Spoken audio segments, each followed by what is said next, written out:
देखिए, जितने भी लोगों का कंफ्यूजन था, अभी भी कंफ्यूजन है कि स्वघोषणा पत्र कब तक जमा होगा और किस सिस्टम से जमा हो रहा है या नहीं हो रहा है, और सर्वेक्षण चालू है या बंद है, ये सारी जानकारी को लेकर के मैं उपस्थित हुआ हूं और आप लोगों को मैं बताने का प्रयास करूंगा कि स्वघोषणा आपको कब तक जमा करना है और अभी सर्वेक्षण चालू है या नहीं है, क्या कुछ सरकार निर्णय ले रही है इसके पक्ष में, सर्वे के पक्ष में, ये सारी जानकारी मैं आपको पूर्ण ढंग से बताने का प्रयास कर रहा हूं। अभी फिलहाल आप लोग अभी बने रहे पूरे वीडियो का अंत तक, वीडियो को स्किप ना करें। और जहां तक आप लोगों का जितना भी कंफ्यूजन है, आज इस वीडियो के माध्यम से आपको क्लियर करूंगा कि बहुत सारे ऐसे डेट आए जिसको लेकर के बिहार सरकार ने मंत्री संजय सरावगी की जी के माध्यम से बदला गया। उनके ठीक पहले भी दिलीप कुमार जायसवाल जी भी बदले थे। तो क्या फिलहाल बीते हुए बात को छोड़ दीजिए, फिलहाल अभी आपको किस तारीख तक जमा करना है ऑनलाइन के माध्यम से स्वघोषणा, प्रपत्र 2 भी जमा करना है और प्रपत्र 3 भी जमा करना है। बहुत सारे रैयत अभी परेशान हैं, बहुत सारे ऐसे रैयत है जिनके पास कुछ उपलब्ध नहीं है, बहुत सारे ऐसे रैयत है जी कुछ जमा ही नहीं किए हैं, बहुत सारे ऐसे तो रैयत ऐसे हैं जिनको कुछ पता नहीं है कि आखिर सर्वे होता क्या है, सर्वे कैसे किया जाएगा। तो ये सारी जानकारी मैं इस वीडियो के माध्यम से आपको बताने का प्रयास करूंगा। लेकिन मैं हाथ जोड़ करके आप लोगों से रिक्वेस्ट कर रहा हूं कि आप लोग हमारे चैनल पर अगर पहली बार विजिट किए हैं तो चैनल को सब्सक्राइब करके वीडियो को क्या करें, लाइक कर दे। क्योंकि अगर इंफॉर्मेटिव जानकारी अगर चाहते हैं, जमीन सर्वे से लेकर के, जमीन से लेकर सभी जुड़ी, दाखिल खारिज से लेकर परिमार्जन से लेकर जमाबंदी त्रुटि से लेकर खता खेसरा से लेकर के नक्शा तक, आपको कोई भी अगर प्रॉब्लम आती है और अगर उसका जानकारी आप प्राप्त करना चाहते हैं या कोई नियम बदलता है हमारे देश के अंदर, कोई कानून लगता है, तो ये सारी जानकारी हम लोगों के माध्यम से, इस चैनल के माध्यम से आप लोगों के बीच में शेयर किया जाता है ताकि आप लोग जानकारी जान करके सतर्क हो जाए और समझ ले कि आखिर क्या प्रक्रिया चालू हो चुका है। तो चलिए सबसे पहले मैं बात करता हूं स्वघोषणा जमा करने का डेट। तो सबसे पहले आप लोग को पता होगा कि 31 मार्च 2025 था, उसको बढ़ा करके ऑनलाइन मोड कर दिया गया कि पोर्टल चालू रहेगा कुछ दिनों तक। फिर उसके बाद कुछ कुछ बातें आई, कुछ नोटिस आई, कुछ अफवाहें भी आई कि 31 मई तक आपका लास्ट डेट रहेगा और इसके बाद अगर कोई जमा नहीं करता इसके पहले तो बहुत बड़ा परेशानी होगा।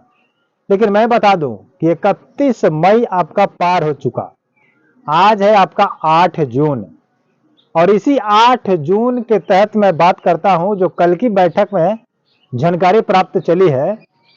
मैं स्क्रीनशॉट पर उसका फोटो लगा दूंगा, देख सकते हैं आप लोग कि कल की बैठक में ये बातचीत हुई है कि पोर्टल अभी खुला रहेगा, 31 मई आपका लास्ट डेट नहीं है और ये लास्ट डेट कभी भी नहीं होगा। क्यों? इसके पीछे एक बहुत बड़ा कारण है।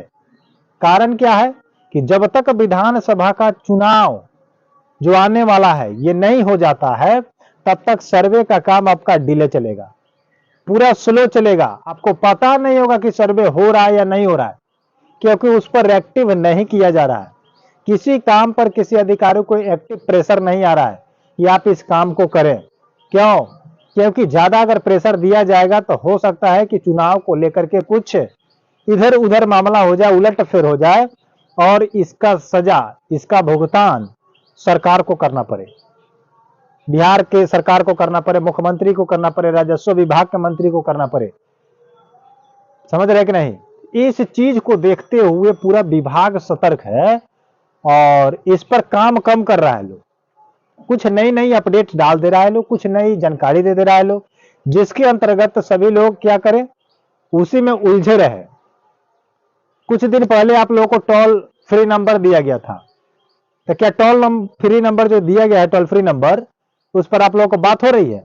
नहीं हो रही है। क्यों? क्योंकि पूरे बिहार में आप एक नंबर को लागू कर रहे हैं और एक नंबर पर पूरे बिहार में आप जनसंख्या देख सकते हैं कि इस जनसंख्या पर अगर कोई भी कहीं से अगर मोबाइल से अगर कॉल लगाता है, तो अगर किसी व्यक्ति का कॉल लगा होगा, उस टाइम पर कितना व्यक्ति ने कॉल लगाया होगा और सबका बिजी जाता होगा। तो ये जो पहल सरकार निकाली है बिल्कुल गलत निकाली है कि पूरे बिहार में एक नंबर डाली है और एक नंबर पर पूरे बिहार के लोग उस पर विजिट कर रहे हैं और उस पर बात नहीं हो पा रहा है ढंग से। कभी बात नहीं होगा, ये भविष्य में नहीं होगा। पूरे अगर 7 जन्म कहा जाए कि पूरे 10 साल तक अगर काम कराएंगे इस विधि से, इस व्यवस्था से, काम नहीं होगा, क्योंकि जनता को बेवकूफ बना रहे हैं। अगर आप कराना चाहते थे तो आप हर जिले में, हर ब्लॉक में एक टोल फ्री नंबर लगाते और एक ब्लॉक का कॉल आराम से जाता और लोगों का बात हो जाता और काम भी हो जाता। अगर उससे भी नहीं हो रहा तो एक जिले में एक लगाइए, हर जिले में 38 जिला है, 38 को लगाइए। ये तो आप 38 जिला का मिला करके ये को बना दिए हैं।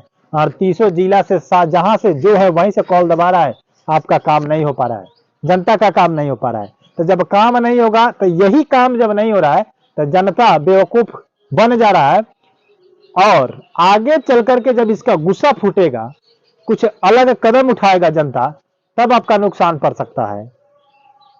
तब नजर आएगा कि हम क्या किए थे और हमें क्या करना चाहिए।